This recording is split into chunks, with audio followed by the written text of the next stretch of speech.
Hello guys, 11টা 1 বাজে দেখতেই পারছেন আপনারা। আমি কিন্তু বসে পড়েছি এসএসসি জিডির তৈয়ারি করার জন্য। আজকে আমি 1 ঘন্টা ক্লাস করব মোবাইল থেকে দেখে দেখে।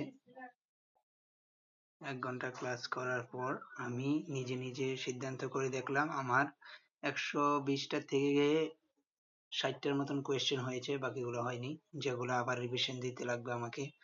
এসএসসি জিডির জন্য কিন্তু এবার অনেকগুলা ছেলে কিন্তু প্রিপারেশন নিচ্ছে, কিন্তু অনেক অনেক ছেলেরা আছে যারা স্লট বুকিং করেনি।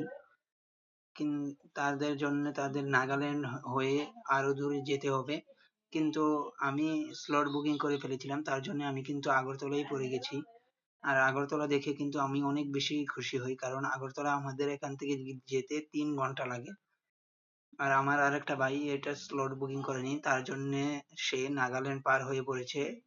ওর হয়েছে 20 ঘন্টা লাগবে আগরতলা থেকে ওইখানে যেতে।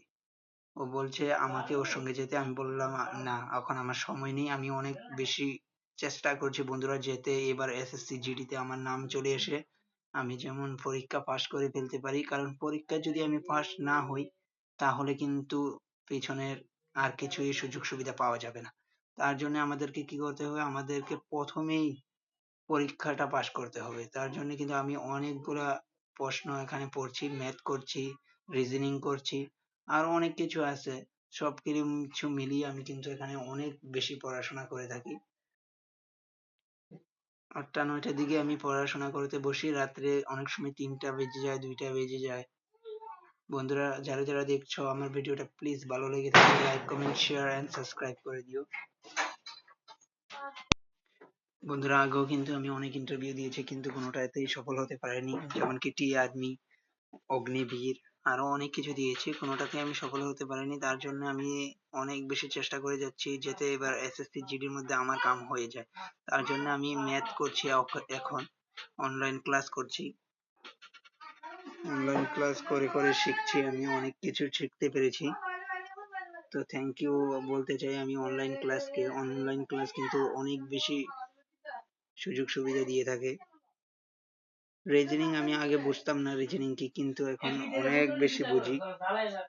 আর বন্ধুরা তোমরা হয়তো শুনতেই পারছো আমাদের বাড়ির মানুষ আমাকে একটু সাপোর্ট করে না, আমি ইউটিউবে ভিডিও বানাই বলে। তার জন্য ওরা কিন্তু এখন অনেক নারাজ, গ্রামের সবাই কিন্তু অনেক নারাজ আমার প্রতি। তারা আমাকে অনেক কিছু বলে থাকে, তারপরেও আমি কিন্তু বন্ধুরা ভিডিও বানানি বন্ধ করি নাই। হয়তো তোমরা ভাবছো কি যেন আমি একটু হিন্দি কেন একটু বাংলা বলছি, কারণ আমি হিন্দিতে সবসময় ভিডিও বানাই, তার জন্য আমি বাংলা বলতে অনেক কষ্ট হচ্ছে আমার। বন্ধুরা আমার শুধু ওয়াচ টাইমই দরকার। আর তোমরা দেখতেই পাচ্ছ, স্ক্রিনে গেলেই দেখতে পারবে আমার কিন্তু 21+ সাবস্ক্রাইবার রয়েছে। তারপরে কিন্তু আমি কোনো কিছু করতে পারিনি, আমি লাইফে কখনো সাকসেস হতে পারিনি, কারণ আমার ওয়াচ টাইমটা একটু কমপ্লিট হয়নি। তো যারা যারা দেখছো বন্ধুরা, প্লিজ নিজের ছোট ভাই মনে করে ভিডিওটাকে like comment share and subscribe and watch টাইমটা কমপ্লিট করে দিও, ভিডিওটা পুরো দেখে নিও। আর বিশেষ করে আমাদের গ্রামের ছেলে মেয়েদেরকে বলছি, প্লিজ বন্ধুরা তোমরা তো জানোই, তোমরা তো সবকিছু জানো, তোমাদেরকে আর কি বলবো। তোমরা যদি এই ভিডিওটা দেখে থাকো তাহলে লাইক কমেন্ট শেয়ার আর একটা কমেন্ট করে দিও, যাতে আমি জানতে পারি কে কে আমার ভিডিও দেখে। তো অনেক বেশি কষ্ট হয়েছে বন্ধুরা স্টার্টিং এ, কারণ আমাদের গ্রামের মানুষ আমাকে একটু সাপোর্ট করেনি, অনেকগুলো কথা বলেছে। তাদের মুখ বন্ধ করতে হলে কিন্তু আমাকে ওয়াচ টাইমটা যেভাবে হোক কমপ্লিট করতেই হবে। আমাদের সঙ্গে সঙ্গে যারা থাকে ছোট ছোট ছেলেরা, সবাই কিন্তু জানে যে সবাই কিভাবে আমাকে ইনসাল্ট করেছে। আর আমি চাই যাতে ওদের ইনসাল্টের আমি বদলা নিতে পারি বন্ধুরা। তার জন্য তোমরা প্লিজ আমার ভিডিওটাকে লাইক কমেন্ট শেয়ার আর সাবস্ক্রাইব করে দিও। আর হ্যাঁ, আমি কিন্তু ইউটিউবে থেকে টাকা ইনকাম হলে আমিও মনে মনে অনেক কিছু ভেবে রেখেছিলাম যে ও মা।